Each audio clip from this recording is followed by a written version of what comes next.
Assalamualaikum warahmatullahi wabarakatuh. Perkenalkan, nama saya Arnita Puspita Dewi dengan NIM 112116992, kelas K 321 MNR, mata kuliah Manajemen Ekspor dan Impor dengan dosen pengampu Bapak Wijanarko Agus Wibowo SEMS. Video presentasi ini diajukan untuk memenuhi sebagai syarat ujian tengah semester Manajemen Ekspor dan Impor. Di sini saya akan menjawab pertanyaan dari 3 soal Manajemen Ekspor dan Impor. Langsung saja pertanyaan yang pertama, berikan penjelasan Anda mengenai alur ekspor di bawah ini. Yang pertama, alurnya eksportir dan importir mengadakan negosiasi. Apabila terjadi kesepakatan, dibuat kontrak dagang atau sales kontrak. Yang kedua, importir mengajukan permohonan pembukaan letter of credit kepada opening bank di luar negeri. Yang ketiga, opening bank meneruskan letter of credit kepada eksportir melalui koresponden bank atau receiving bank di Indonesia. Yang keempat, koresponden atau receiving bank meneruskan atau memberitahukan letter of credit kepada eksportir. Yang kelima, eksportir melakukan produksi dan penyiapan barang ekspor. Keenam, eksportir menghubungi maskapai pelayaran atau penerbangan untuk pelaksanaan pengiriman barang. Yang ketujuh, apabila barang sudah siap ekspor dan ada kepastian jadwal pengapalan, eksportir mendaftar ke pemberitahuan ekspor barang atau PEB atau di bea dan cukai di pelabuhan muat atau porta loading. Pihak bea dan cukai akan membuat muat PEB untuk memuatan ke atas kapal.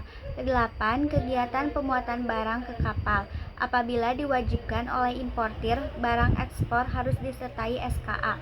Maka eksportir mengurus dokumen surat keterangan asal atau SKA, Certificate of Origin, pada instansi penerbit SKA dengan melampirkan dokumen-dokumen fotokopi PEB yang telah dimuat bea dan cukai dan fotokopi BL. Kesembilan, eksportir melakukan negosiasi letter of credit kepada koresponden atau receiving bank dengan membawa B atau L negotiable, PEB yang dimuat bea dan cukai, serta dokumen-dokumen lain yang disyaratkan dalam letter of credit. Kesepuluh, koresponden atau receiving bank mengirim dokumen-dokumen tersebut pada butir 8 dan melakukan penagihan letter of credit kepada opening bank di luar negeri. Ke-11, opening bank menyerahkan dokumen tersebut pada butir 8 kepada importir untuk keperluan pengurusan pengeluaran barang dari pelabuhan serta penyelesaian kewajiban atau tagihan oleh importir. Yang terakhir, 12, importir melaksanakan pengeluaran barang dari pelabuhan. Pertanyaan yang kedua, berikan penjelasan Anda mengenai dokumen di bawah ini. Yang pertama, commercial invoice adalah nota perincian yang berisi tentang keterangan dari harga barang, jumlah barang, serta jumlah yang harus dibayar oleh pembeli. Packing list adalah dokumen yang berisi informasi mengenai jenis, jumlah, berat, dan spesifikasi barang yang dikirim.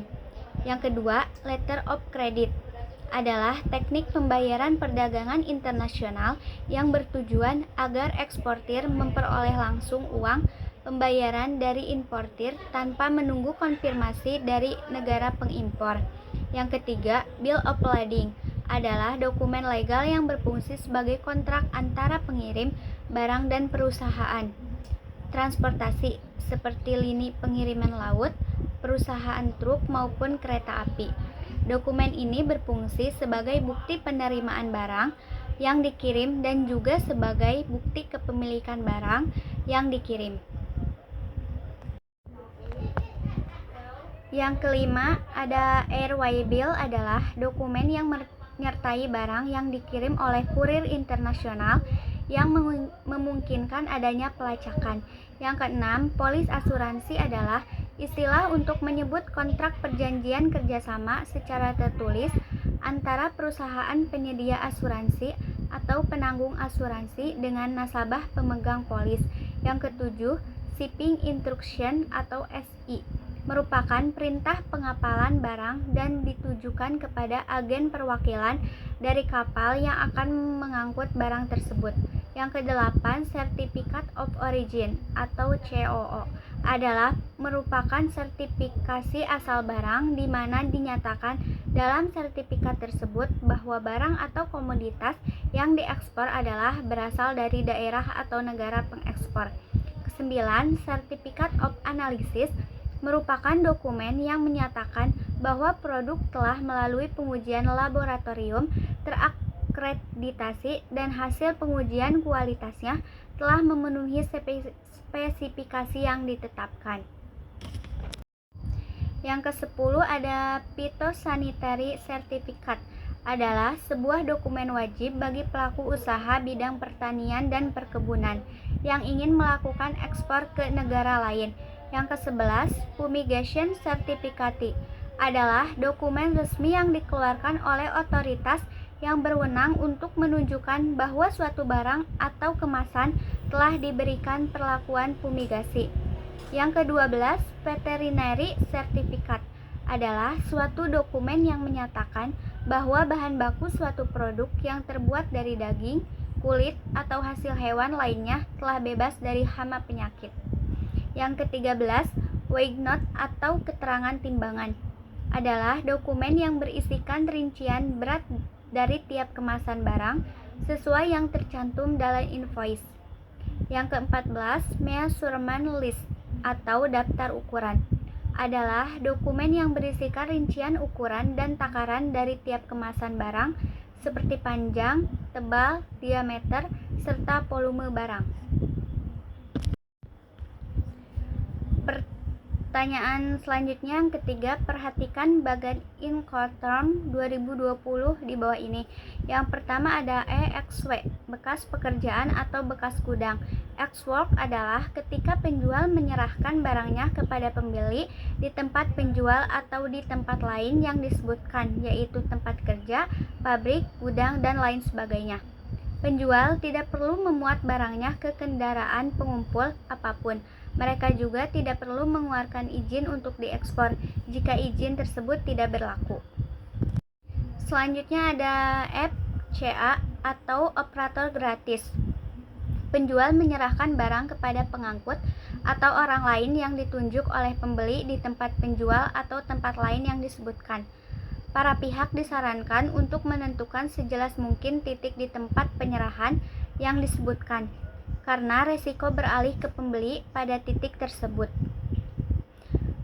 Selanjutnya ada FAS atau gratis bersama kapal. Penjual melakukan penyerahan ketika barang ditempatkan di samping kapal, misalnya di dermaga atau tongkang, yang ditunjuk oleh pembeli di pelabuhan pengapalan yang disebutkan.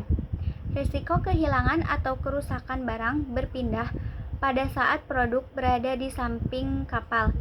Pembeli menanggung semua biaya sejak saat itu dan seterusnya.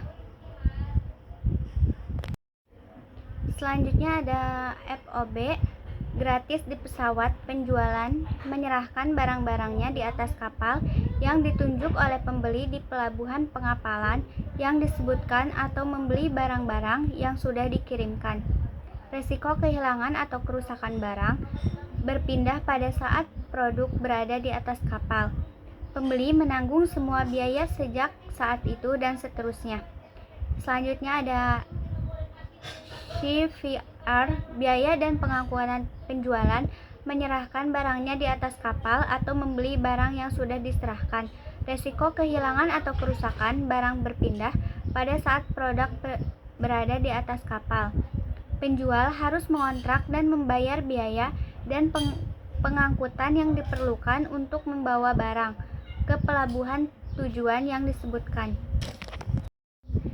Selanjutnya ada CIF, biaya, asuransi, dan pengangkutan penjualan menyerahkan barangnya di atas kapal atau membeli barang yang sudah diserahkan. Risiko kehilangan atau kerusakan barang berpindah pada saat produk berada di atas kapal. Pembeli harus memperhatikan bahwa berdasarkan CIF, penjual diwajibkan untuk mendapatkan asuransi hanya pada perlindungan minimum.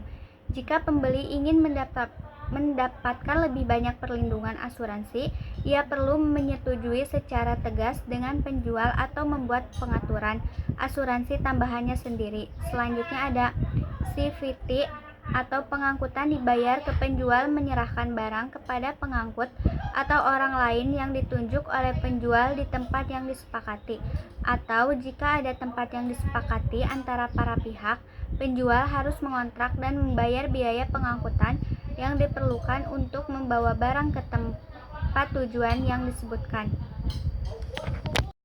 Selanjutnya ada CHIP. Pengangkutan dan asuransi dibayar kepada penjual mempunyai tanggung jawab yang sama dengan CPT, namun mereka juga mengontrak perlindungan asuransi terhadap resiko pembeli atas kehilangan atau kerusakan barang. Selama pengangkutan, pembeli harus memperhatikan bahwa berdasarkan CHIP, penjual diwajibkan untuk mendapatkan asuransi hanya pada perlindungan minimum. Jika pembeli ingin mendapatkan lebih banyak perlindungan asuransi, ia perlu menyetujui secara tegas dengan menjual atau membuat pengaturan asuransi tambahannya sendiri. Selanjutnya ada DPU atau dikirim di tempat tanpa muatan. DPU menggantikan Incoterm DAT Delivered at Terminal sebelumnya.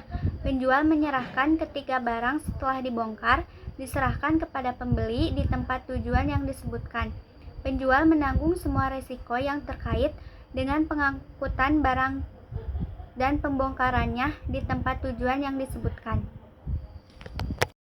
Selanjutnya ada DAP, dikirim di tempat penjual menyerahkan apabila barang telah diserahkan kepada pembeli di atas sarana pengangkut yang tiba dan siap untuk dibongkar di tempat tujuan yang telah disebutkan.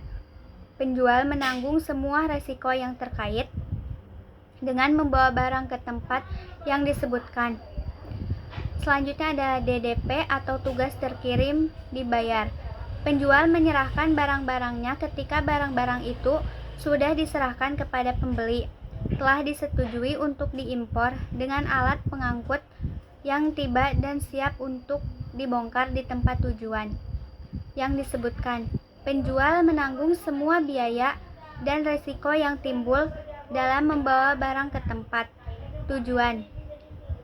Mereka harus mengurus produk tidak hanya untuk ekspor, tetapi juga untuk impor, membayar bea apapun baik ekspor maupun impor, dan melaksanakan semua formalitas kepabeanan. Mungkin itu saja yang dapat saya jelaskan, kurang lebihnya mohon maaf. Terima kasih. Wassalamualaikum warahmatullahi wabarakatuh.